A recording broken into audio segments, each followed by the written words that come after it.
Goiânia, 1987. No penúltimo dia do mês, o que prometia ser uma tranquila primavera se transforma em pesadelo. Uma cidade que crescia, moderna, cheia de vida, mas por trás de suas ruas movimentadas, um prédio abandonado escondia um perigo invisível, silencioso e mortal. Ali dentro de uma clínica de radioterapia desativada, repousava um equipamento esquecido. Ninguém imaginava que meses depois esse objeto se tornaria o objeto de uma das maiores tragédias do mundo.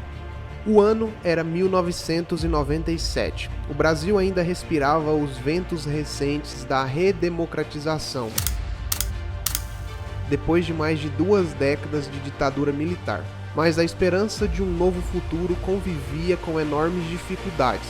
Uma inflação que corroía salários dia após dia, instabilidade política e uma crise econômica que deixava a população desesperada. Há tumulto no cemitério e uma tentativa de impedir o sepultamento. Para algumas pessoas, os caixões contêm lixo atômico e não corpos de seres humanos. A palavra radioatividade, para a maioria naquela época, era algo restrito a filmes de ficção científica ou aos noticiários sobre o desastre de Chernobyl, ocorrido apenas um ano antes, em 1986. Naquela época, ninguém imaginava que aqui, na minha cidade natal, no coração do Brasil, Goiânia, a capital de Goiás, era vista como uma cidade promissora, em crescimento acelerado. Suas ruas largas, o comércio em expansão e a hospitalidade do povo mostravam uma cidade cheia de vida, mas ao mesmo tempo era uma capital jovem, ainda provinciana, sem infraestrutura para lidar com algo tão complexo quanto um acidente nuclear. Hospitais lutavam contra a falta de recurso, a população carecia de informação sobre riscos ambientais e de saúde pública. A ciência parecia distante e a fiscalização era frágil. Era uma cidade que ainda não estava preparada para lidar com o que estava prestes a acontecer. E foi nesse cenário, em uma cidade que crescia com esperança, mas sem estrutura, que uma tragédia invisível começou a acontecer.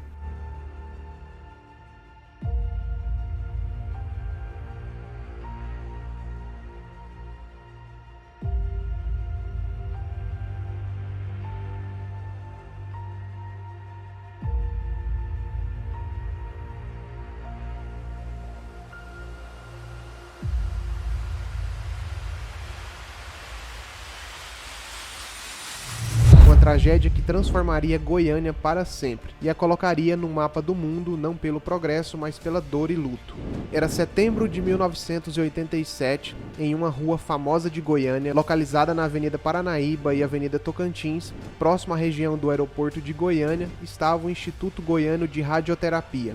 O terreno pertencia à Sociedade São Vicente de Paula, que administrava a Santa Casa de Misericórdia de Goiânia. Ali estava uma antiga clínica de radioterapia que estava abandonada há meses. As portas enferrujadas, janelas quebradas e nenhum vigia. O que antes tratava pacientes com câncer, agora era apenas mais um prédio esquecido. Sem fiscalização, ninguém imaginava que lá dentro permanecia guardado um equipamento capaz de carregar a morte em silêncio, uma cápsula de Césio-137.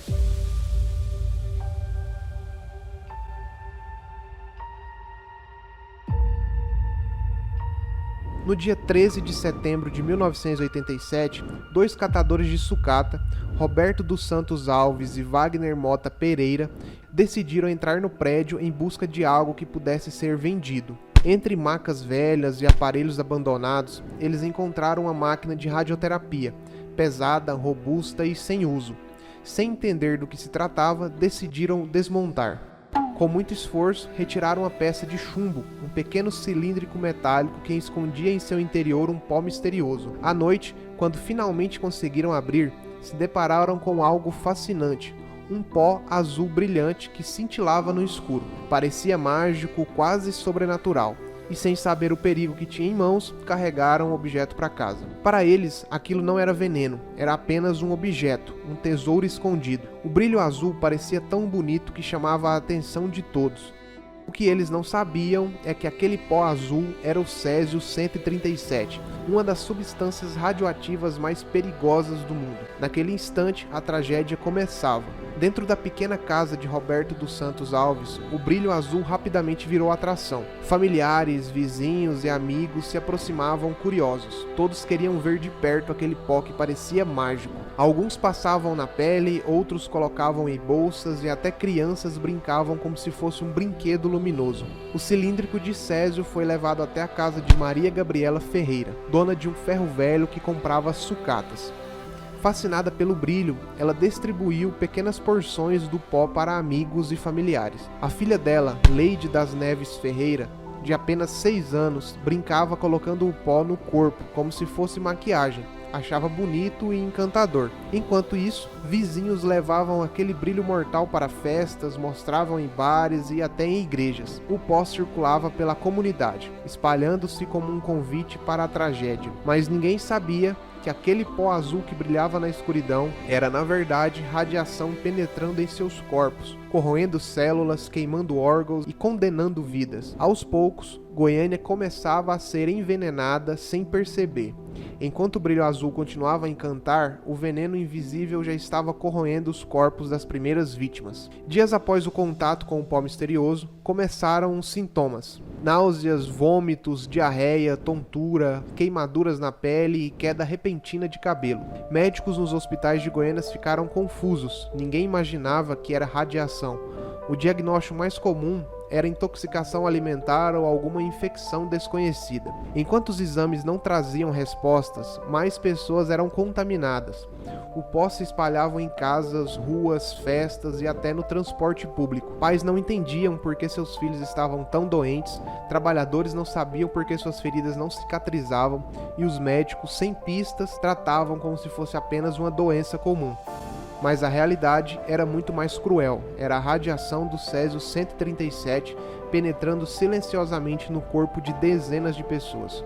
Foi somente dias depois, quando os sintomas se multiplicaram e alguns médicos suspeitaram de algo incomum, que veio a descoberta.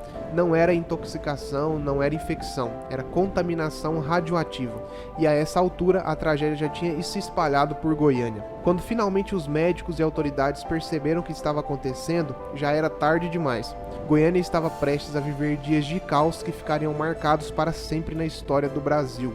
No final de setembro de 1987, a tragédia já não podia mais ser escondida. A notícia de que havia uma contaminação nuclear em Goiânia se espalhou. Militares do Exército Brasileiro e técnicos da Comissão Nacional de Energia Nuclear chegaram às pressas à cidade. De repente, ruas inteiras foram bloqueadas, bairros isolados e centenas de famílias removidas à forças de suas casas. Nessa confusão, casas foram lacradas, móveis e roupas queimados em aterros radioativos. Caminhões cheios de pertences eram levados. Goiânia, antes pacata, virou um cenário de guerra. As pessoas andavam com medo. Medo de tocar, medo de abraçar, medo até de respirar. Pais se afastavam de filhos, vizinhos se olhavam com desconfiança e, como se não bastasse, surgiram as marcas do preconceito. Goianos que viajavam eram chamados de radioativos, eram rejeitados em ônibus, hotéis e até hospitais em outras cidades. O caos não era apenas físico, mas também psicológico. O brilho azul que havia fascinado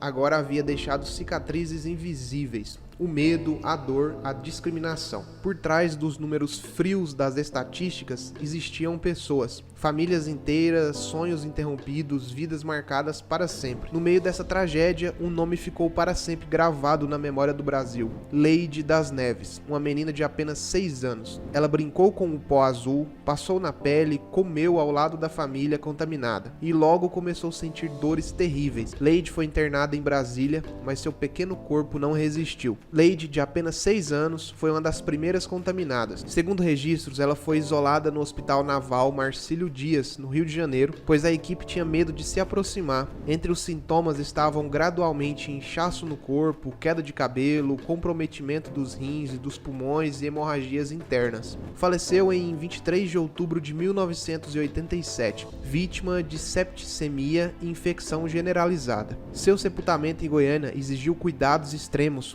O caixão foi feito de fibra de vidro revestida com chumbo e lacrado em concreto. Ainda assim, mais de 2.000 pessoas protestaram no cemitério, bloqueando a rua com pedras e tijolos, temendo que o corpo pudesse contaminar o solo. Mas no meio desse caos, Leide não foi a única. Maria Gabriela, esposa de Devair Ferreira, começou a passar mal cerca de 3 dias após o contato com o pó. Desenvolveu hemorragias internas, perda de cabelo, insuficiência renal e confusão mental. Morreu no mesmo dia que Leide, 23 de outubro de 1987, de complicações graves causadas pela radiação. O outro foi Israel Batista dos Santos, de 22 anos, funcionário do Ferro Velho. Desenvolveu complicações respiratórias e linfáticas, internado e faleceu em 27 de outubro de 1987, aos 22 anos. Outro foi Admilson Alves de Souza, outro funcionário do Ferro Velho, contaminado de forma acentuada. Apresentou lesões pulmonares graves, hemorragias internas e falência cardíaca. Morreu em 28 de outubro de 1987, aos 18 anos. Entre os nomes envolvidos, havia sobreviventes que ficaram marcados para sempre. Devair Alves Ferreira, dono do Ferro Velho, recebeu uma das maiores doses de radiação, mas sobreviveu. Contudo, a culpa e os efeitos físicos o acompanharam até 1994, quando faleceu vítima de cirrose agravada por depressão e alcoolismo. Já o Ivo Ferreira, pai de Leide, sobreviveu, mas mergulhou numa profunda depressão. Desenvolveu enfisema e morreu em 2003, consumido pela perda da filha. Não foram apenas números, foram pais, mães, crianças, trabalhadores, vidas comuns transformadas em páginas trágicas da história. Uma cidade inteira ficou marcada pelo medo, pela dor e pela lembrança de que o brilho azul não era mágico, era a morte disfarçada. O acidente não ficou restrito a Goiânia. Em poucos dias, o mundo inteiro já falava sobre o pó azul mortal. Jornais e televisões de diversos países estampavam nas capas: tragédia nuclear no coração do Brasil. De Nova York a Tóquio, de Londres a Moscou, Goiânia passou a ser sinônimo de acidente nuclear. O desastre escancarou a vulnerabilidade de um país que até então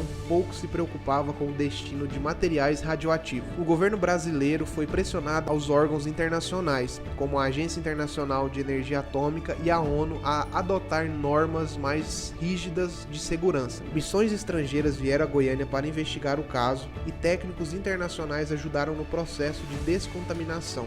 O episódio se tornou referência mundial em segurança nuclear. Até hoje é estudado em universidades, relatórios oficiais e manuais de prevenção. O Césio 137 de Goiânia deixou uma marca definitiva. Mostrou que uma simples cápsula esquecida poderia expor milhares de pessoas e colocar um país inteiro sobre os olhos do mundo. Em setembro de 1987, Goiânia deixou de ser apenas a capital de um estado em crescimento e virou o palco da maior tragédia radiológica do mundo fora de usinas nucleares. Os sobreviventes carregam cicatrizes físicas e emocionais até hoje. Muitos ainda lutam por indenizações e acompanhamento médico. São marcas que não aparecem só no corpo, mas na alma e na memória de quem viveu o horror do pó azul. Apesar do trauma, Goiânia se reconstruiu. A cidade voltou a crescer, se modernizou e nunca deixou de acolher pessoas. Mas mesmo entre prédios e avenidas iluminadas, existe uma lembrança que insiste em permanecer, a do brilho azul que trouxe dor e medo. Como morador de Goiânia, eu cresci ouvindo essa história. O acidente do Césio 137 não foi apenas uma tragédia, ele deixou cicatrizes profundas na nossa cidade, no Brasil e no mundo. Lembrar disso é honrar as vítimas e respeitar a memória dos que sofreram e se foi com o ocorrido. É garantir que algo assim nunca mais aconteça. Se esse vídeo te tocou, compartilhe para que mais pessoas conheçam e nunca se esqueçam dessa tragédia. E me conta aqui nos comentários, você já conhecia a história do Césio 137? O que mais te marcou nesse relato? Até o próximo vídeo, falou!